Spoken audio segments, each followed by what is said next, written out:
Welcome to target railway Tamil. நம்ம இன்றைக்கி என்ன பார்க்க போகிறோன்னா, ரீசெண்டாக இந்த ஒரு நோட்டிஃபிகேஷன் வந்து எல்லா வாட்ஸ்அப்பு, டெலகிராம்லலாம் வந்துகிட்ருக்கு. என்னோடய ஃப்ரெண்ட்ஸே நிறையா பேர் வந்து இது ஃபேக்கா இல்லை உண்மையிலே இப்படி ஒரு நோட்டிஃபிகேஷன் போட்டிருக்காங்களா அந்த மாதிரிலாம் கேட்டுட்டு இருந்தாங்க. சில பேர் இது பர்சனலாக அனுப்பி இந்த நோட்டிஃபிகேஷன் வந்திருக்கு நீ இன்னும் சொல்லவே இல்லை அப்படின்ற மாதிரிலாம் கேட்டாங்க. நான் அதுக்கப்புறம் நான் லாஸ்ட் வீக்கே அதை வெரிஃபை பண்ணிட்டேன்.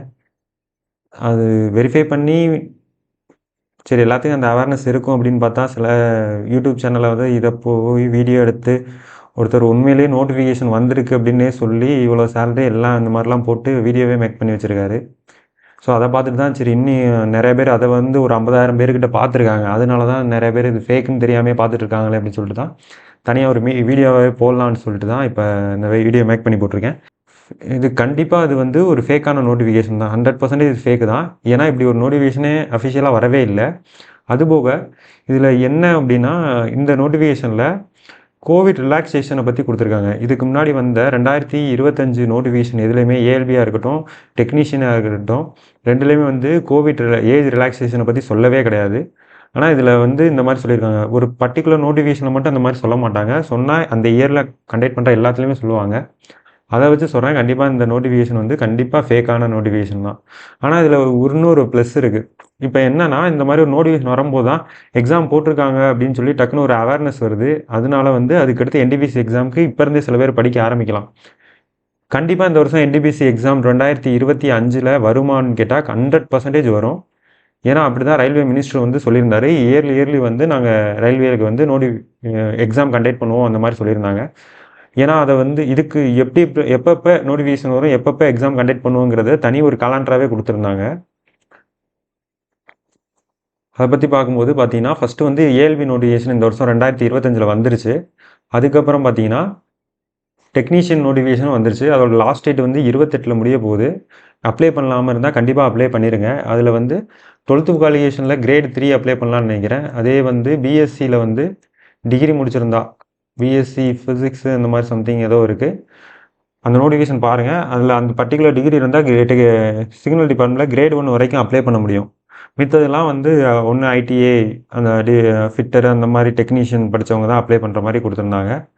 நெக்ஸ்ட்டு வந்து இந்த ஒரிஜினலான என்டிபிசி நோட்டிஃபிகேஷன் எப்போ வரும் அப்படின்னு சொல்லிட்டு ரயில்வே சைடுலேருந்து கொடுத்தது வந்து ஜூலைலேருந்து செப்டம்பருக்குள்ளே எப்போ வேணாலும் வரலாம் அப்படின்ற மாதிரி தான் சொல்லியிருந்தாங்க. ஸோ இது வந்து கண்டிப்பாக வரும். ஆனால் கொஞ்சம் டிலே ஆகும். ஏன்னா லாஸ்ட் இயர் 2024 போட்டதுக்கே இப்போ தான் ஒரு கிராஜுவேட் லெவலில் ப்ரிலிம்ஸ் மட்டும் முடிச்சிருக்காங்க. அதுக்கப்புறம் இப்போ ஆகஸ்ட்டில் வந்து அண்டர் கிராஜுவேட்டுக்கான எக்ஸாம் ப்ரிலிம்ஸ் கண்டக்ட் பண்ண போகிறாங்க. இதெல்லாம் முடித்ததுக்கு அப்புறம் தான் இந்த நோட்டிஃபிகேஷன் எனக்கு தெரிஞ்சு கொஞ்சம் டிலேயாக தான் வரும்னு நினைக்கிறேன். ஏன்னா எக்ஸாமே நடத்தாமல் அடுத்தடுத்து நோட்டிஃபிகேஷன் போட்டு ஒரு பிரயோஜனமும் கிடையாது. கண்டிப்பாக நான் வரும். ஆனால் வேக்கன்சி எவ்வளோன்னு தெரில. எவ்வளோ வேக்கன்சி வந்தாலும் படிங்க கண்டிப்பாக. ஏன்னா நம்மளுக்கு தேவைங்கிறது வந்து ஒரே ஒரு வேக்கன்சி தான். நீங்கள் வந்து 100 பேருக்கு 100 வேக்கன்சியுமே உங்களுக்கு கிடையாது. உங்களுக்கு தேவை ஒரு வேக்கன்சிக்கு மட்டும்தான் நீங்கள் வந்து ஃபைட் பண்ண போகிறீங்க. ஸோ நீங்கள் வந்து எவ்வளோ காம்படிஷன் இருக்கும் அதை பற்றிலாம் எதுவுமே ஒரி பண்ணாமல் சிலபஸ் இதுதான். சிலபஸுக்கு வந்து நம்ம எவ்வளோ டைம் கொடுத்து படிக்கிறோம் அதிலிருந்து தான் நம்மளோட அப்பாயின்மெண்ட்டே நம்மளுக்கு இருக்குது. ஸோ என்னென்ன சிலபஸ்லாம் இருக்குது, என்டிபிசி எக்ஸாமுக்கு வந்து நீங்கள் போகணுன்னு நினச்சிங்கன்னா கீழே நான் சிலபஸ் கொடுத்துருக்கேன். அந்த மட்டும் படித்தாலே போதும். நல்லா ஹெவியாக ப்ராக்டிஸ் பண்ணினா உங்களால் கண்டிப்பாக கிளியர் பண்ண முடியும். ஏன்னா இப்போ இதில் வந்து லெவல் 6 லெவல் 5 போஸ்டிங்லாம் இருக்குது. லெவல் 6க்கு சேலரி பார்த்தீங்கன்னா அரௌண்ட் ஒரு பேசிக் பே வந்து 35,400 கிட்ட வரும். லெவல் 5க்கு வந்து 28 29 என்னமோ சம்திங் வரும். அலவன்ஸ்லாம் சேர்த்து பார்க்கும்போது கிட்டத்தட்ட லெவல் 6க்கு மட்டுமே 60,000 வந்து இன்ஹான்ஸ் சேலரியே வரும். லெவல் 5க்கு வந்து ஒரு 50+ கிட்ட வந்து சேலரி வரும். இது வந்து ஒன்லி நான் சொல்கிறது கிராஜுவேட் லெவலில் தான். இதே மாதிரி அண்டர் கிராஜுவேட் லெவலையும் இருக்குது. அதில் வந்து கிளர்க்கு இந்த மாதிரி போஸ்டிங்லாம் இருக்குது. என்டிபிசியை பொறுத்த வரைக்கும் ரொம்ப நல்ல போஸ்டிங்லாம் என்டிபிசியில் நிறையா இருக்குது. இந்த என்டிபிசி எக்ஸாமுக்கு கிளியர் பண்ணுறதுக்கு என்னென்ன படிக்கணும் அப்படிங்கிறதுக்கு வந்து ஃபஸ்ட்டு முதல்ல வந்து இதில் என்னென்ன இருக்குது அப்படின்னு பார்க்கும்போது சப்ஜெக்ட் என்னென்னலாம் படிக்கணும் அப்படின்னு பார்க்குறப்ப ஜென்ரல் நாலேஜ் அதிகமாக படிக்கணும். அதுக்கப்புறம் மேத்தமெட்டிக்ஸ் இருக்குது, ரீசனிங் இருக்குது. ஜென்ரல் நாலேஜ் தான் ரொம்ப வெயிட்டேஜ் அதிகமாக நீங்கள் கொடுக்கணும். அதுக்கப்புறம் மேக்ஸ், ரீசனிங்க்கு. ஏன்னா இதில் தான் மெயின்ஸுக்கு வந்து இதில் 2 ஸ்டேஜாக வந்து எக்ஸாம் கண்டக்ட் பண்ணுவாங்க. First CBT 1, CBT 2. அதுக்கப்புறம் இதில் வந்து ஜூனியர் அக்கௌண்டன்ட்டு இந்த மாதிரி இருக்கிறவங்களுக்கு வந்து ஸ்கில் டெஸ்ட், டைப்பிங் டெஸ்ட் வந்து தனியாக வைப்பாங்க. அதுக்கப்புறம் இதில் எஸ்எம் ஸ்டேஷன் மாஸ்டர் இதுக்கு கால்ஃபர் ஆயிருந்தா இனிமேல் வரப்போகிற நோட்டிஃபிகேஷனில் அந்த மாதிரி வந்துருந்துச்சு அப்படின்னா அதுக்கு மட்டும் சைக்கோமெட்ரிக் டெஸ்ட் எழுதுகிற மாதிரி இருக்கும். அது முடிச்சதுக்கப்புறம் உங்களுக்கு ஃபைனல் டாக்குமெண்ட் வெரிஃபிகேஷன், அதுக்கப்புறம் உங்களுக்கு மெடிக்கல் ஸ்டாண்டர்டு இருக்குது, உங்களுக்கு மார்க்கும் இருக்குன்னா அதை பொறுத்து உங்களுக்கு வந்து என்ன வேகன்சி கொடுக்கணுமோ எந்த போஸ்டிங் அலாட் பண்ணணுமோ அதை பொறுத்து வந்து ரயில்வே போர்டு வந்து உங்களுக்கு வந்து அலாட்மெண்ட் பண்ணுவாங்க ஆர்ஆர்பி சைட்லேருந்து. இந்த எக்ஸாம் வந்து இங்கிலீஷில் மட்டும்தான் எழுத முடியுமான்னு கேட்டால் கிடையாது. கிட்டத்தட்ட ஒரு 15 லாங்குவேஜில் எழுதலாம். அதுக்கு நீங்கள் என்ன பண்ணணும்னா நோட்டிஃபிகேஷனில் அப்ளை பண்ணுறப்பயே தமிழ் லாங்குவேஜ் தான் நான் படிக்கிறேன் அப்படின்னா தமிழ்லேயே வந்து ஸ்டார்டிங்லேயே நோட்டிஃபிகேஷன் கொடுக்குறப்ப நீங்கள் எக்ஸாம் அப்ளிகேஷன்லேயே அப்ளை பண்ணி வச்சுருந்தா மட்டும்தான் உங்களுக்கு வந்து எக்ஸாமில் தமிழ் லாங்குவேஜ் வரும். இல்லைனா உங்களுக்கு வந்து தமிழ் லாங்குவேஜ் கண்டிப்பாக வரப்போகிறது கிடையாது. ஒன்லி இங்கிலீஷ் மட்டும்தான் இருக்கும். இதை நல்லா தெரிஞ்சு வச்சுக்கோங்க. சில பேர் இங்கிலீஷில் வந்து ப்ரௌசிங் சென்டரில் கொடுத்து இங்கிலீஷ் போட்டுறாங்க. அதுக்கப்புறம் எக்ஸாம்லேயும் போய் ஃபுல்லாக இங்கிலீஷ்லேயே வரவும் அவங்க ஃபுல்லாக தமிழில் படிச்சுட்டு போய் எங்கள் இங்கிலீஷில் பார்க்கும்போது கொஞ்சம் ரொம்ப கன்ஃபியூஷன் ஆகிறாங்க. அதனால் நீங்களே வந்து அதை ஒரு தடவை 2 தடவை வெரிஃபை பண்ணி ப்ரௌசிங் சென்டரில் இன்க்ளூட் அப்ளை பண்ணிங்கன்னா கூட ப்ரௌசிங் சென்டரில் ஒரு தடவை ஆனால் லாங்குவேஜ் வந்து தமிழில் கொடுங்க அந்த மாதிரி சொல்லிடுங்க. நெக்ஸ்ட் இதுக்கு என்னென்ன சிலபஸ் அப்படின்னு பார்க்கும்போது ஃபஸ்ட்டு சிபிடி 1ல் வந்து எத்தனை கொஸ்டின் இருக்கும்? 100 கொஸ்டின் இருக்கும். 100 கொஸ்டினுக்கு 90 நிமிஷம், கிட்டத்தட்ட 1.5 மணி நேரம் கொடுப்பாங்க. இந்த 1.5 மணி நேரத்தில் இந்த 3 சப்ஜெக்ட்லேருந்து நீங்கள் ப்ரிலிம்ஸுக்கு அதிகபட்சம் ரொம்ப கஷ்டமாக கேட்டிருந்தாங்கன்னா 70+ கிட்ட எடுக்க ட்ரை பண்ணி பாருங்கள். ஏன்னா 70+ங்கிறது வந்து ஒரு சேஃப் ஸ்கோரு. நீங்கள் எந்த லெவல் கேட்டாலும் 70% மேலே நீங்கள் எடுத்துட்டிங்கன்னா கண்டிப்பாக நீங்கள் வந்து செகண்ட் ஸ்டேஜுக்கு வந்து குவாலிஃபை ஆயிடுவீங்க. இதில் வந்து முக்கியமானது நெகட்டிவ் மார்க் இருக்குது. நீங்கள் 3 கொஸ்டின் தப்பாக போட்டிங்கன்னா 1 மார்க் வந்து கம்மி பண்ணிடுவாங்க. இப்போ வந்து நீங்கள் 4 கொஸ்டின் கரெக்டு, மொத்தம் நீங்கள் அட்டன் பண்ணது மொத்தம் 7 கொஸ்டின் வைங்களேன். 4 கொஸ்டின் கரெக்டு, ஒரு 3 கொஸ்டின் தப்பாக அட்டன் பண்ணிட்டீங்க. அப்போ உங்களுக்கு மார்க் வந்து 4 மார்க்கு நீங்கள் கரெக்டான 4 மார்க் கொடுக்க மாட்டாங்க. இந்த 3 கொஸ்டின் தப்பானனால நீங்கள் எடுத்த அந்த 4 மார்க்கில் ஒரு மார்க் லெஸ் பண்ணி உங்களோட மார்க் 3 மார்க் தான் வரும். ஏன்னா இதுதான் நெகட்டிவ் மார்க்கோட ரோலு. நீங்கள் வந்து கரெக்டாக தெரிஞ்சதுக்கு மட்டும் அட்டன் பண்ணுங்கள். ஒரு 2 ஆப்ஷன் தான் என்னால் எலிமினேட் பண்ண முடிஞ்சு, 2 ஆப்ஷன் இருந்துச்சுன்னா கூட அந்த டயத்தில் வேணால் நீங்கள் வந்து இதுவாதுன்ற மாதிரி போடுங்க. 4மே தெரியாமல் போய் ஃப்ளூக்கில் சும்மா அடிச்சுட்டு வராதிங்க. ஏன்னா கடைசியில் உங்களுக்கு நல்ல நீங்கள் அட்டன் பண்ண கொஸ்டினுக்குமே மார்க் அதுக்கு கம்மி பண்ணி விட்டுரும். நெக்ஸ்ட்டு வந்து அடுத்த ஸ்டேஜ் என்னன்னா சிபிடி 2. இதுவும் சேம் சிலபஸ் தான். ஆனால் வந்து கொஸ்டின் வந்து 120 கிட்ட இருக்கும். டைமிங் அதே 1.5 மணி நேரம் தான் உங்களுக்கு கொடுக்க போகிறாங்க. இது வந்து மேக்ஸு ப்ளஸ் ரீசனிங் வந்து கொஞ்சம் எக்ஸ்ட்ராவாக இருக்கும். 30 கொஸ்டின் முன்னாடி இருந்துச்சு அப்படின்னா இதில் வந்து 35 கொஸ்டின் சம்திங் இருக்கும். 35 ரீசனிங் வந்து ஜிகே வந்து ஒரு 50 கிட்ட, மொத்தம் 120 கொஸ்டின்கிட்ட வரும். ஸ்டார்டிங்கில் வந்து 30, 40 அந்த மாதிரி இருக்கும். ஸோ வந்து இதில் மேக்ஸுக்கு வந்து கொஞ்சம் வெயிட்டேஜ் நல்லாவே கொடுத்து பாருங்கள். ஏன்னா மேக்ஸில் வந்து கொஸ்டின் கஷ்டமாக கேட்பாங்க, டைமிங் இருக்கிற மாதிரி கேட்பாங்க. ரீசனிங்குமே வந்து அதிக பசில்ஸ் வரும். மேலே வந்து சிபிடி 1ல் வந்து பசில்ஸ் கம்மியாக இருக்கும். சிபிடி 2க்கு வந்து பசில்ஸ் வந்து அதிகமாக இருக்கும். ஏன்னா பசில் தான் உங்களுக்கு டைமை வந்து ரொம்ப இழுத்துக்கிட்டே போகும். நீங்கள் ஏதாச்சும் ஒரு இடத்துல தப்பு பண்ணாலே அந்த மொத்த சம்மும் தப்பாயிரும். ஸோ வந்து அதெல்லாம் நிறையா ப்ராக்டிஸ் பண்ணுங்கள். இதுலேயும் நெகட்டிவ் மார்க் இருக்குது. உங்களுக்கு வந்து ஃபைனல் மார்க்கு சிபிடி 2 மட்டும் வச்சுருந்தா உங்களுக்கு வந்து மார்க் கொடுப்பாங்க.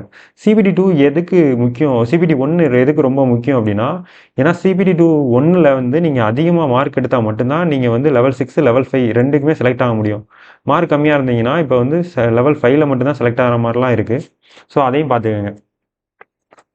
நெக்ஸ்ட்டு இதுக்கு என்ன சிலபஸ் அப்படின்னு பார்க்கும்போது மேத்தமெட்டிக்ஸில் வந்து number system, decimal, fraction, LCM, HCF, ratio and proportion, percentage, mensuration, time and work, time and distance, simple interest, compound interest, profit and loss, algebra, அப்புறம் ஜாமெண்ட்ரி இந்த மாதிரிலாம் இருக்கும். இதெல்லாம் வந்து நீங்கள் உட்காந்து இப்போ இருந்தே ப்ரிப்பேர் பண்ணிங்கன்னா அரௌண்ட் வந்து ஒரு 3 to 4 மந்தில் வந்து இந்த மேக்ஸ் மட்டுமே கம்ப்ளீட் பண்ணிடலாம். ஏன்னா மேக்ஸுக்கு மட்டும்தான் அதிகமாக டைம் எடுக்க போகுது. மற்றபடி ரீசனிங்லாம் வந்து ஒரு 1 to 2 மாதத்துலேயே வந்து நீங்கள் கவர் பண்ணிடுவீங்க. மேக்ஸுக்கு மட்டும் டெய்லி ஒரு 3 ஹவர்ஸ் கிட்ட ஒர்க் அவுட் பண்ணி போட்டு பாருங்கள். ரீசனிங்க்கும் அதே மாதிரி தான். ரீசனிங்கில் வந்து analogy, alphabetic series, coding, decoding, mathematical operation இதில் மேக்ஸிமம் ரொம்ப ஈஸியானதாக இருக்கும். நீங்கள் இதை பார்த்தீங்கனாலே நீங்களே ஈஸியாக போடுற மாதிரி தான் இருக்கும் ரீசனிங்லாம். ஆனால் என்ன இங்கே ஒன்றுனா ஈஸியாக தான் இருக்கும், எல்லாராலையும் அது போட முடியும். ஆனால் வந்து எவ்வளோ டயத்துக்குள்ளே போடுறோம் அப்படிங்கிறது தான் இந்த ரீசனிங்கில் வந்து ஒரு பெரிய ப்ளஸ்ஸு.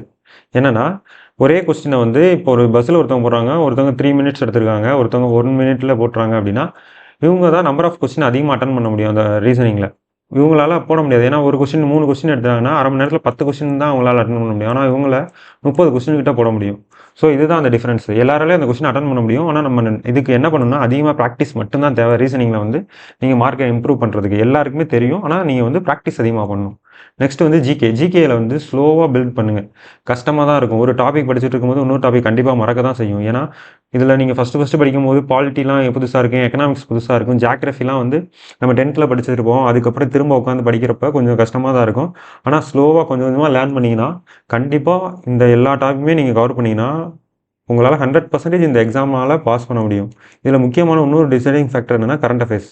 நீங்கள் எந்த அளவுக்கு ஜிகேலாம் படிக்கிறீங்களோ அதே மாதிரி கரண்ட் அஃபேர்ஸ் வந்து மினிமம் 1 இயராச்சும் படித்து வச்சுக்கோங்க. ஏன்னா என்டிபிசி நம்ப முடியாது. இப்போ ப்ரிலிம்ஸில் வந்து எப்படி கேட்டிருந்தாங்கன்னா இந்த கிராஜுவேட் லெவலில் கரெக்டாக ஒரு 6 month to 8 month தான் கேட்டிருந்தாங்க.